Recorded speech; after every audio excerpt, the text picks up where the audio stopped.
దేవుడా నీ గుడి గోలా ఇన్ని సావులిచ్చినావే,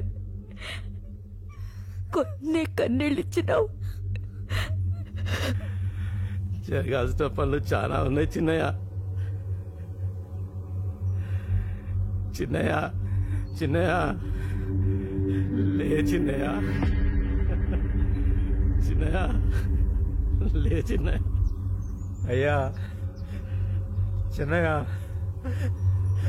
చిన్నయ్య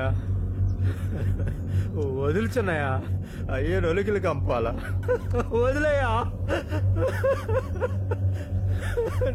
నువ్వన్నా చెప్పమ్మా. నిన్ను వేలు పట్టుకుని నడిపించినాడు, నువ్విప్పుడు కాటుకు నడిపియాలా?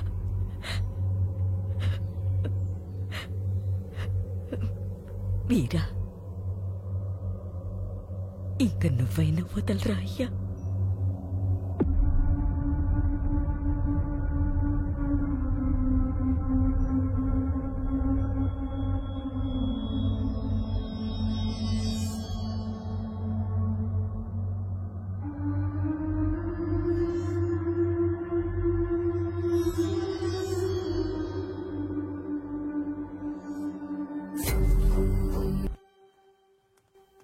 హైదరాబాద్ నుంచి సుదర్శన్ రెడ్డి గారు.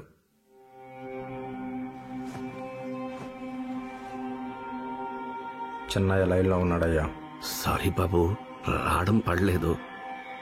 జరిగిన దానికి మీ అందరం చాలా షాక్లో ఉన్నాం. నాన్నగారు లేకపోవడం పార్టీకి పెద్ద లోటు. మీరే దాన్ని ఎలాగైనా పూర్తి చేయాలి. ఇక్కడ పనులు పూర్తి కాగానే వచ్చి కలుస్తాను. ఉంటాను బాబు.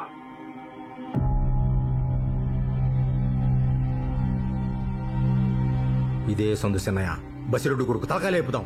మొత్తం ఊర్లని మన చేతికొచ్చేయాలా? గనులు చూసుకుని కదా అతగాడికి నిండు అప్పగూరు పట్టిండేది.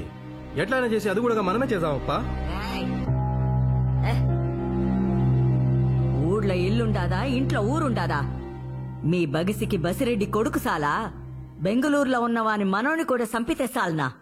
పొండ్రా, పొండి.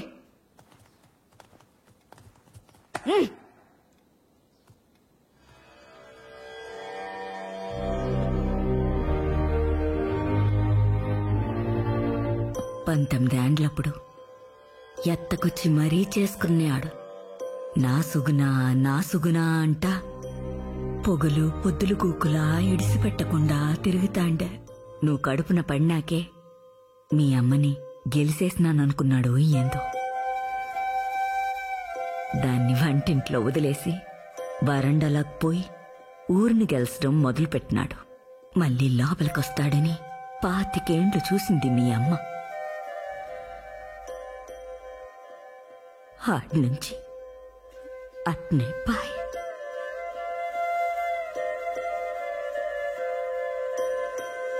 ముప్పై ఏండ్ల నాడు మీ తాత కత్తి పట్టినాడంటే అది అవసరం. అదే కత్తి మీ నాయన ఎత్తినాడంటే అది వారసత్వం. 10 దినాల నాడు అదే కత్తి నువ్వు దూసినావంటే అది లక్షణం. ఆ కత్తి నీ బిడ్డ నాటికి లోపమైతుందా? భయమేస్తాండాదిరా వీరా. ఆ పొద్దు నువ్వు కత్తి పట్టినట్లేదే, అది నీ చేతికి ములిసినట్టుంటాదని మనోళ్ళు అనుకుంటా అంటారు. ఇంక చాలు, పడినంత పడినా. ఈ రొంపులొత్తి కాక నాయనా.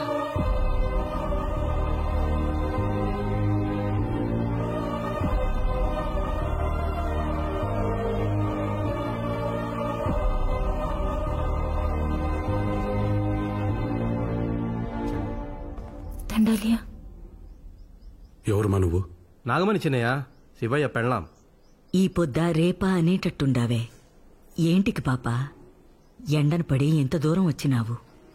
మొన్న కొట్లాటల్లో కేసు పెట్టి పోలీసోళ్ళు ఆ ఇంటాయన్ని తోడుకుపోయినారయ్యా. వాడినేదారే నీకేంటికి లేమ్మా.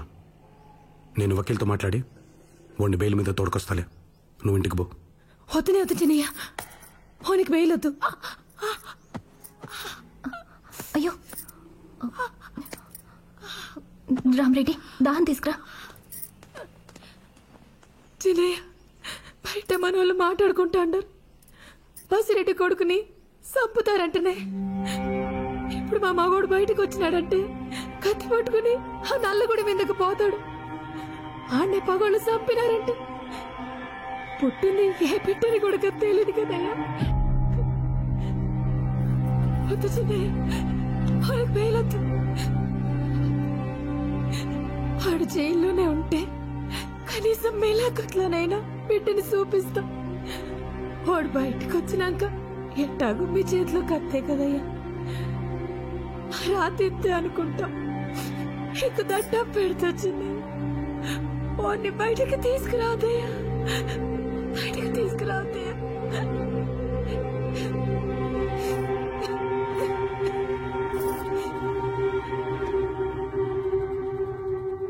అందరూ యుద్ధంలో గెలవడం ఓడమే చూస్తారు. అంతా అయిపోయినాక ఏడవడం ఎవరికి జ్ఞాపకం రాదు. గెలిసినోడు ఏడ్సాలా, ఓడినోడు ఏడ్సాలా? వాని రోజొస్తే ఎవడైనా గెలుస్తాడు. కాని వీరా యుద్ధం రాకుండా ఆపుతాడే వాడు గొప్ప, వాడే గొప్ప.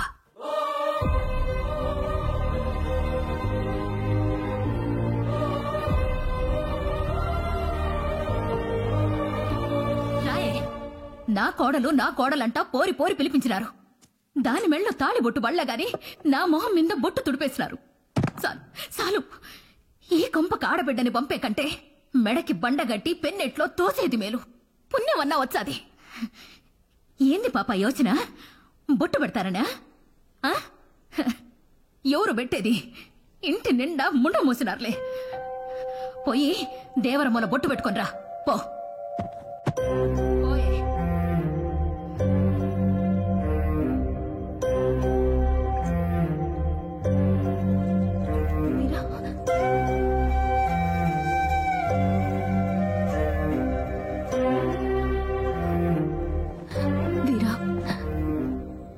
నాయన అట్టపోయినాడు, నువ్వెట్టు పోతాండావా?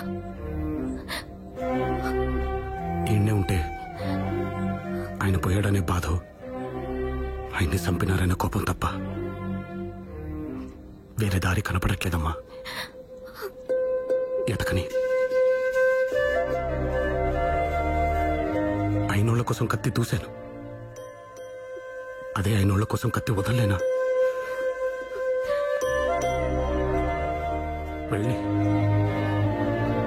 తీరా